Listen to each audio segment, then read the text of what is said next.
بینات کی تلاوت محترم حافظ محمد ریا صاحب وہ آیات مبارکہ کی تلاوت فرمائیں۔ اعوذ باللہ من الشیطان الرجیم بسم اللہ الرحمن الرحیم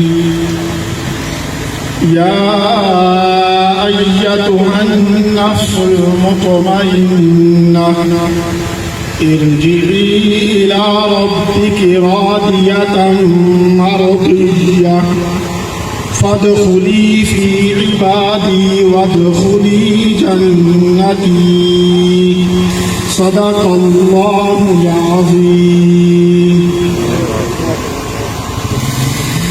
بارگاہ خیر الانام میں حاضری کے لیے ملتمس محترم حافظ محمد خورشید صاحب۔ مولاي صل وسلم دائما ابدا حبيبك خير الخلق كلهم والحبيب الذي ترجى شفاعته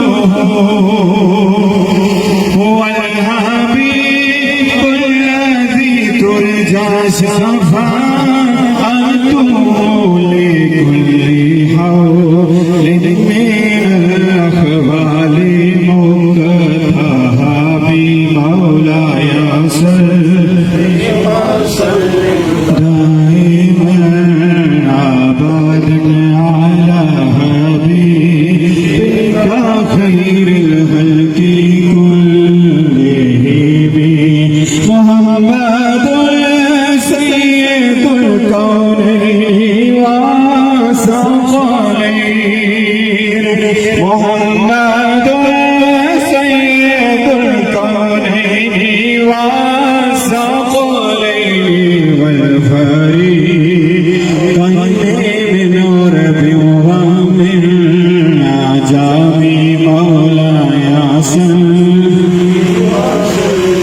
دائما ابدا على حبيبك خير الخلق كلهم يا ربي بالمصطفى بالمقاصد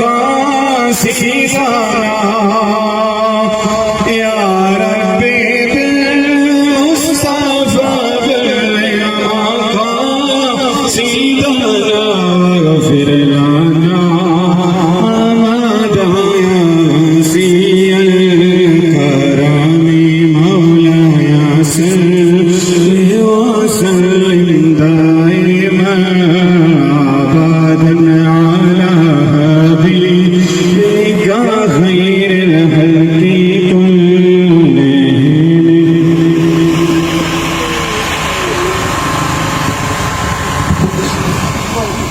نحمده ونصلي ونسلم على رسوله الكريم أما بعد فأعوذ بالله من الشيطان الرجيم بسم الله الرحمن الرحيم الدنيا مزرعة الآخرة أو كما قال النبي صلى الله عليه وسلم۔ جمیع شرکائے جنازہ عقیدت و محبت اور احترام کے ساتھ آقا مدنی تاجدار صلی اللہ علیہ وسلم کی بارگاہ میں درود و سلام پیش فرمائیے۔ الصلاۃ والسلام علیک یا سیدی یا رسول اللہ وعلی آلک واصحابک یا سیدی یا حبیب اللہ۔ الصلاۃ والسلام علیک یا سیدی یا شفیع المذنبین وعلی آلک واصحابک یا سیدی یا رحمۃ للعالمین۔ حضرات محترم، آج ہم ڈاکٹر صاحب کے والد محترم مرحوم مغفور کی نماز جنازہ میں شریک ہوئے، انہیں الوداع کرنے ہم سبھی یہاں جمع ہیں۔ دعا و استغفار کے ساتھ اور ورد و وظائف کے ساتھ جتنے احباب دور و نزدیک سے آئے ہیں، اللہ سب کا کیا ہوا ورد و وظائف درود و سلام مرحوم و مغفور کے حق میں قبول فرمائے۔ آقا حضور رسالت جماعت صلی اللہ علیہ وسلم کی حدیث مبارکہ جو میں نے آپ کے سامنے رکھی ہے، بڑے آسان سے جملے ہیں۔ حضور نے ارشاد فرمایا کہ دنیا ہے کہ جو یہ دنیا کی زندگی ہے یہ آخرت کی کھیتی ہے۔ انسان دنیا پہ رہتے ہوئے جو بھی اس یہاں پہ بوئے گا وہی کل قیامت کو کاٹے گا۔ جو انسان رب العالمین کے خوف کو اپنے سینے میں رکھ کر اور ادب مصطفیٰ کریم صلی اللہ علیہ وسلم کو اپنے سینے میں سجا کر غلامی رسول کا قلادہ گلے میں ڈال کر اور چلتے ہوئے نبی کی اداؤں کو اپنی زندگی کا اوڑھنا بچھونا بنا کر جو جو قدم اٹھاتا جائے گا ایسی ہی اس پر اللہ کی رحمت برستی جائے گی۔ جب دیکھے گا کہ قرآن کیا کہتا ہے، پھر دیکھے گا کہ فرمان رسول صلی اللہ علیہ وسلم میری رہنمائی کیسے کرتا ہے اور مجھے حضور کے فرمان سے کیا ملتا ہے، زندگی گزارنے کا طریقہ و سلیقہ حضور نے کیا مجھے بتایا ہے۔ ایک مقام پر تو قرآن نے خود کہا لقد کان لکم فی رسول اللہ اسوۃ حسنہ، تمہارے لیے بہترین نمونہ جو بنایا ہے، تمہارے لیے جو زندگی گزارنے کا طریقہ وہ 21ویں پارے کے آخر میں میرے اللہ نے یہ ارشاد فرما دیا کہ میرے حضور کا اسوہ حسنہ تمہارے لیے بہترین نمونہ ہے۔ حضور کی 63 سالہ زندگی کو دیکھتے جاؤ، وہ حضور کی زندگی جس زندگی کے بارے میں 14ویں پارے میں میرا مالک کہتا ہے لعمرک محبوب تیری ساری عمر کی قسم، گویا حضور کا چلنا بھی اللہ کو محبوب ہے، نبی کا لیٹنا بھی رب کو محبوب ہے، نبی کا مسکرانا رب کو محبوب ہے۔ حضور کی زندگی کا ہر پہلو، حضور کا حال لیا ہوا سانس انسان کے لیے بہترین نمونہ ہے۔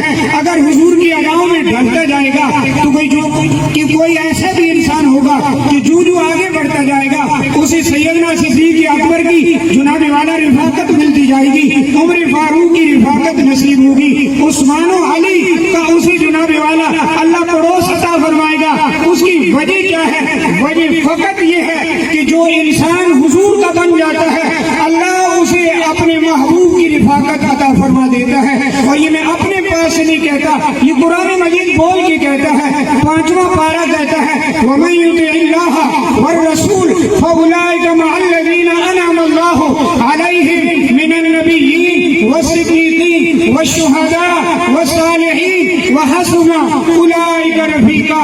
رب کریم نے یہ 4 گروہ بیان کر دیے ہیں کہ ان کے ساتھ تمہارا اگر رشتہ و تعلق مضبوط ہے تو کل قیامت کو رب کریم جب تمہیں اٹھائے گا تو اعلان ہوگا یا ایتھا النفس المطمئنہ ارجعی الی ربک راضیۃ مرضیہ فادخلی فی عبادی وادخلی جنتی۔ کوئی تو ایسے بھی خوش نصیب ہوں گے کہ جو حدیث کی روشنی میں عرض کروں گے 70,000 کی ایک ایسی خوش نصیب لوگوں کی جماعت ہوگی جن سے میرا اللہ حساب ہی نہیں لے گا، بغیر حساب کی جنت میں داخلہ عطا فرمائے گا۔ تو اس گروہ میں یقیناً سیدنا صدیق اکبر بھی موجود ہوں گے، عمر عثمان و علی و بلال بھی موجود ہوں گے، اور وہ خوش نصیب صحابہ جنہیں میرے حضور نے دنیا پر جنت کی بشارت دی ہے وہ بھی تو اسی میں شامل ہوں گے۔ اللہ تعالیٰ ہماری حاضری قبول فرما کے ان کلمات کو راجہ صاحب کے لیے بخشش و مغفرت کا ذریعہ فرمائے۔ میں مرکزی جامع مسجد بڑالی کے خطیب محترم حضرت علامہ مولانا الحافظ القاری محمد وسیم صاحب سے ملتمس ہوں کہ وہ مائک پہ تشریف لائیں۔ بسم اللہ الرحمن الرحیم ثم اماتهم فاقبره صدق اللہ مولانا العظیم۔ احباب حزب وقار، میں آپ راجہ محمد اقبال صاحب مرحوم ان کی نماز جنازہ کے اندر شریک ہیں۔ راجہ محمد اقبال صاحب ان کا میرے ساتھ ایک تعلق بنا جب سے یہاں میں آیا، تقریباً 1.5 سال ہوا مجھے، اور یہ جمعہ میرے پاس ہی پڑھتے رہے۔ میرے ساتھ ان کا بڑا گہرا تعلق بنا، ہمدردانہ مشفقانہ تعلق بنا، اور میرے ساتھ بڑی شفقت فرماتے تھے۔ ابھی چند دن پہلے ان کی میرے ساتھ ملاقات ہوئی تو مجھے کہنے لگے کہ آپ صاحب میرے گھر میں کچھ اسلامی کتابیں پڑھی ہوئی ہیں، پرانی ہیں، اور مجھے اتنا موقع نہیں ملتا پڑھنے کا، تو کبھی آپ میرے گھر تشریف لائیں تو میری خواہش یہ ہے کہ وہ کتابیں میں آپ کے حوالے کر دوں۔ آپ جمعہ پڑھاتے ہیں تو آپ مطالعہ کرتے ہیں، پڑھتے رہتے ہیں۔ تو یہ میرے ان کی آخری ملاقات ہوئی، اس کے بعد ملاقات نہ ہو سکی۔ آج ان کا آخری دیدار نصیب ہو رہا ہے۔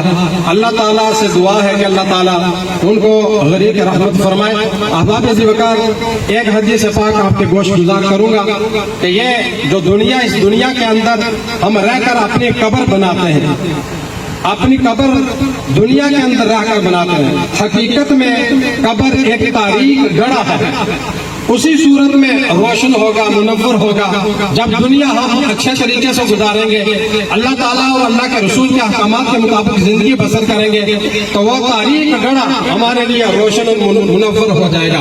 احباب ذوالفقار، نبی رحمت صلی اللہ تعالیٰ علیہ وآلہ وسلم تشریف لے جا رہے تھے۔ بخاری شریف کی حدیث پاک ہے، مکہ یا مدینہ کے قبرستان سے گزر رہے تھے، صحابہ بھی ساتھ تھے۔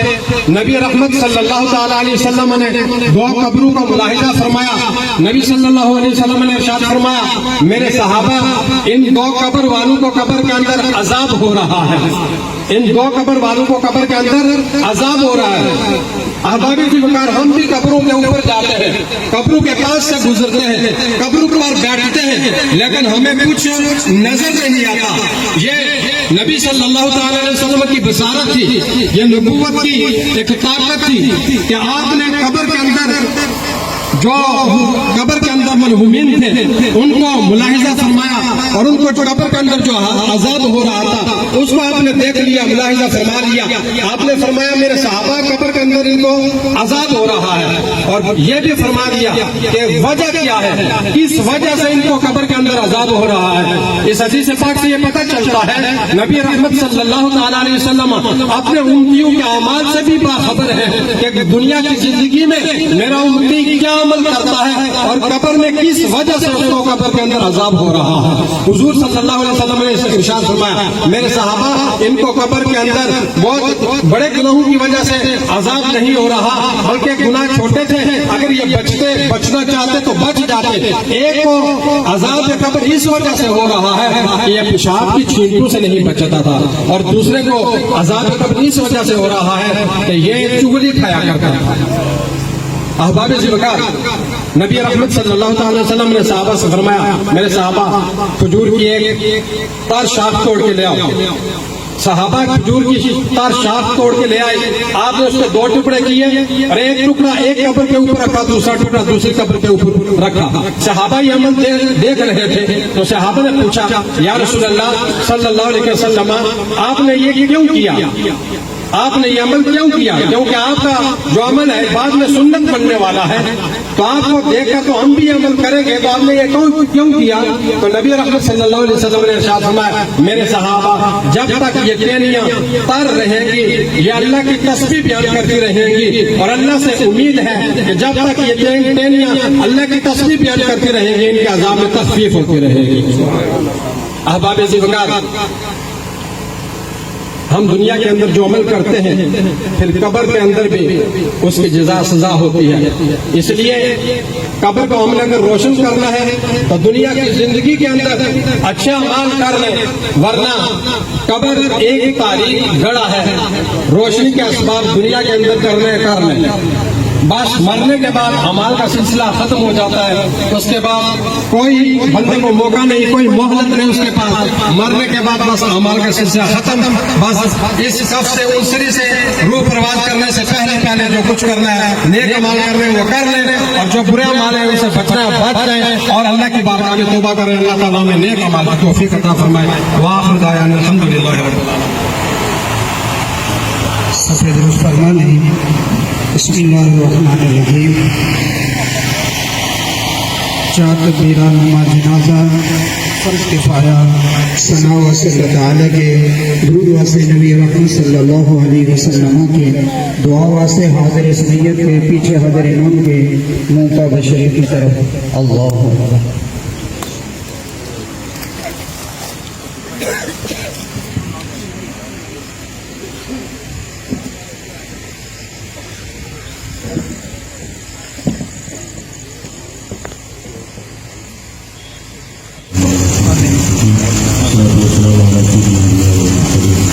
اللهم إنا على ذكرك وشكرك وحسن عبادتك ونعوذ من كلمات الإيمان من هذا جل صلى الله عليه وسلم آمين. جميع الأنبياء والمرسلين